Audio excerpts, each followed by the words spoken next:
Welcome to Foul Play Ricky.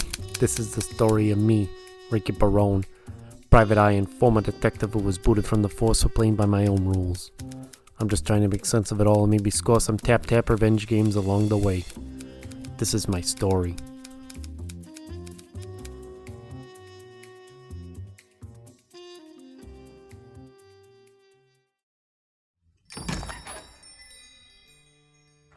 I exit the car service and head out to the parking lot. I turn the key to open the door and get into the comfy seat and adjust my mirrors. My stomach rumbles, realizing I haven't eaten since episode 5. I start her up and head down the road, scouting out my food options. I'm feeling something savory and decide to stop at a drive-in joint called Hedgehog's. This dame with face bandages comes out on her roller skates and asks me for my order. After giving it some thought, I says, yeah, I'll take a number 9 with cheese, and can I substitute the artichoke from maple syrup?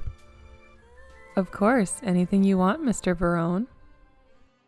The waitress says as she writes down the order and skates away. Before I can sort out how the broad knows my name and why her voice sounds oddly familiar, I see a bushel of cops approaching my location yet again from down the highway. It's like my old man used to say before he left, ain't no peace outside Fraggle Rock. I was starting to think I would never stop running. Everywhere I went, a group of peoples is out to get me. I exit the car and runs into the small building. A teenager at the counter dressed in a vaguely copyright-infringed blue hedgehog outfit looks at me and has the nerve to say, Excuse me, mister. You can't be in here. I shoots him in the shoulder and ducks behind the counter as the coppers pull up outside. Hey, man, what the hell? Says the kid. I level with him. Listen, kid, I've been known to wrestle New Zealand boys for having to make me the wrong brand of coffee. I've been called a looser cannon than the X-Files revival, so why don't you just stay out of my way, alright? Ricky, this is your last chance. Come out with your hands in the air. We're tired of chasing you and we miss our cats, says the sergeant. I sneak on back to the kitchen and seize the waitress from outside. Listen, I says as we're both crouched behind the fryer. How do you know who I am? Shh, she says as she smooches me with some sort of knockout chemical lipstick I could smell from a mile away. Ha, I says as I peel off a layer of fake lips from my mouth.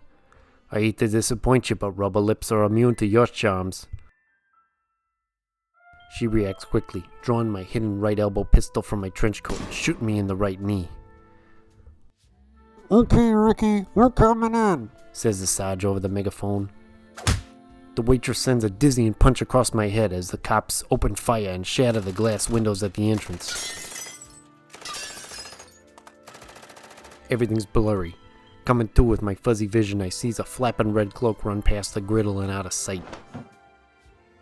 As my head continues to throb, I think quickly. I grab the caulk gun from the fryer and caulk my wound shut.